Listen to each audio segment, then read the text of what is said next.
And hello everyone, I'm Breor. Welcome back to Goodgame Empire.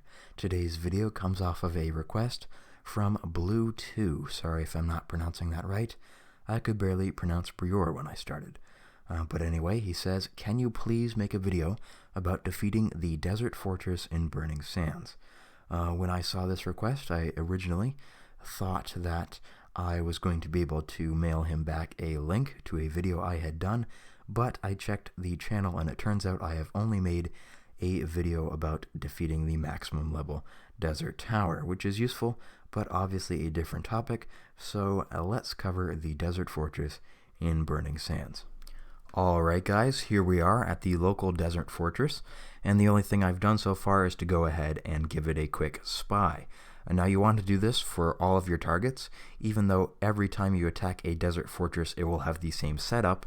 You might be using a different commander, and or you might also want to see the stats in the attack panel up here at the top. And in order to do that, you do need to go ahead and spy the target.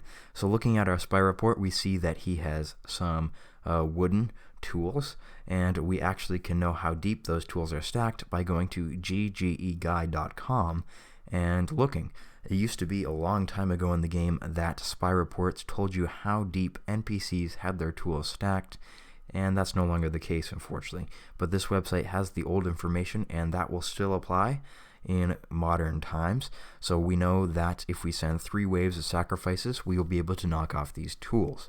Now if you don't know what that means, that's perfectly okay, as I will be showing you right about now. So let's go back to Goodgame Empire. We're going to launch an attack from my Sands Castle, and I believe that my best bet for this attack will be to use my ranged attack commander that has a plus 90% combat strength to my ranged soldiers and a negative 62% wall.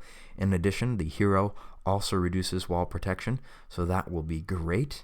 We're going to go ahead and drop in some sacrifices now, 1, 1, 1, all across the 3 sections for 3 waves deep. So once again, what this is going to do is it's going to cause the enemy to use his tools against my individual soldiers, so when my real attack wave comes, and that's going to be in wave number 4, they aren't going to be facing those tools anymore.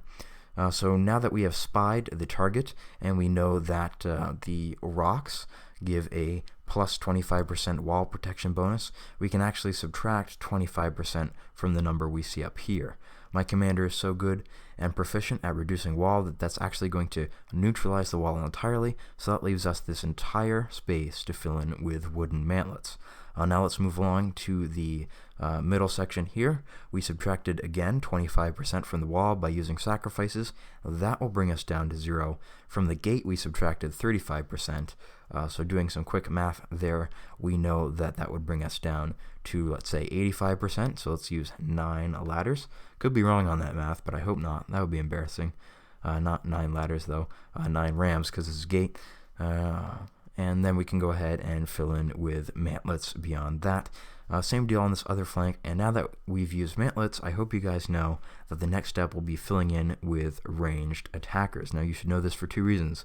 One, my commander here has a plus 90% range but no melee bonus, and I wouldn't have used it had this not been the case. But 2, we are reducing the strength of our ranged defenders, which are powerful against ranged attackers, and that's leaving primarily our melee defenders, which are weak against ranged attackers. So that is why we're using ranged.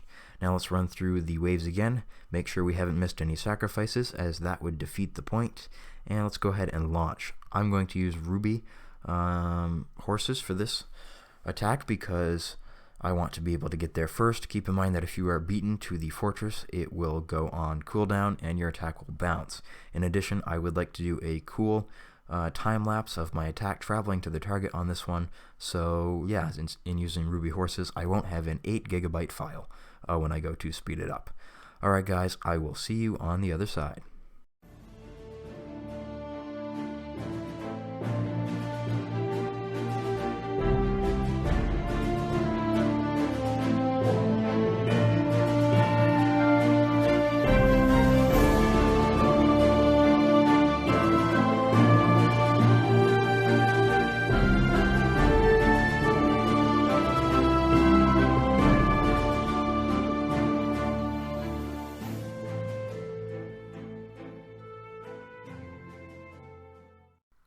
And alright guys, our attack on the desert fortress has landed.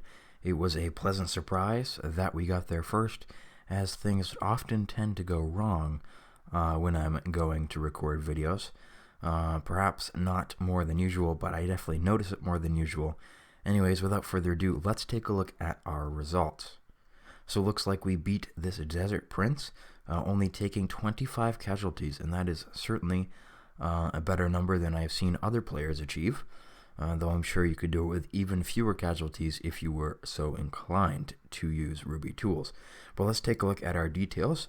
I always recommend that you look at your details when you do an attack like this, especially when you are just starting out, so you know where your casualties were and how perhaps to reduce them. But of course, if you're copying me directly, that would be the way to go. You might not be able to improve your strategy from there. That being said, one way you could work on taking fewer casualties would be to improve your commander. A 90 ranged commander is essential for taking on fortresses and dragons and stuff like that. So yes, equipment is everything. But here are 3 waves of sacrifices. As you can see, they did not overcome the wall. There was no expectation for them to, but they did remove the tools. So when the 4th wave came around, no tools were used on his flanks or on his center. That meant we could take them with relatively few losses. So I hope you enjoyed this video, and I hope you learned from it just a little bit. Keep in mind that if I haven't made a video on a topic, you should always be going to ggeguide.com. I am not affiliated with that website in any way, but it is a good source of information, and I would recommend it to you.